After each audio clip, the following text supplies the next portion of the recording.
ମୋ ଦେହ ଏତେ ଖରାପ ହେଇଯାଇଛି ମୁଁ ଆପଣମାନଙ୍କ ପାଇଁ କିଛି କହିବା ମୁସ୍କିଲ ହେଇଯାଇଛି।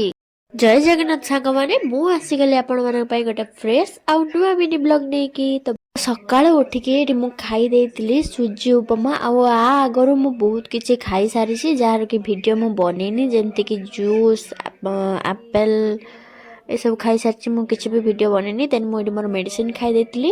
ଆଉ ତାପରେ ମୁଁ ଏଠି ଚାଲି ଆସିଥିଲି ଫ୍ରେଶ ହେଇକି, ଯେହେତୁ ମୋତେ ମୋ ଦେହ ଭଲ ନାହିଁ, ମୁଁ ଗାଧଉନି, ମାନେ ଟାଇଫଏଡ଼୍ ଜ୍ୱର ମୋର। ଆଉ ସେଇପାଇଁ ମୁଁ ଗାଧଉନି, ଡକ୍ଟର ମନା କରିଛନ୍ତି। ତ ସେଥିପାଇଁ ମୁଁ ଖାଲି ଗୋଡ଼ ହାତ ଧୋଇକି ପଳେଇ ଆସିଥିଲି। ଦେନ୍ ମୁଁ ଡ୍ରେସ୍ ଚେଞ୍ଜ କରିକି ଚାଲି ଆସିଲି ଟିକେ ସଜ ହେବା ପାଇଁ।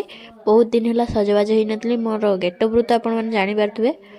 ଆପଣମାନେ ମୋର ଯେଉଁ ପୁରୁଣା ଭିଡ଼ିଓ ଦେଖିଛନ୍ତି, ଆମେ ଯାଇଥିଲୁ ପୁରୀ। ଆଉ ସେ ପୁରୀରୁ ଆସିଲା ପାଖରୁ ହିଁ ମୋ ଦେହ ଏତେ ଖରାପ ହେଇଯାଇଛି ଯେ ମାନେ ମୁଁ ଗୋଟେ ମାସ 1.5 ମାସ ହେଲାଣି ପୁରା ରୋଗରେ ପଡ଼ିଛି। ଆଉ ମୋ ଦେହ ଜମା ବି ଭଲ ହେଇନି। ଦେନ୍ ଆଜି ଟିକେ ଭଲ ଲାଗୁଥିଲା, ସେପାଇଁ ମୁଁ ଭାବିଲି ଆପଣମାନଙ୍କ ପାଇଁ କିଛି ଗୋଟେ ଭିଡ଼ିଓ ନେଇ ଆସିବି।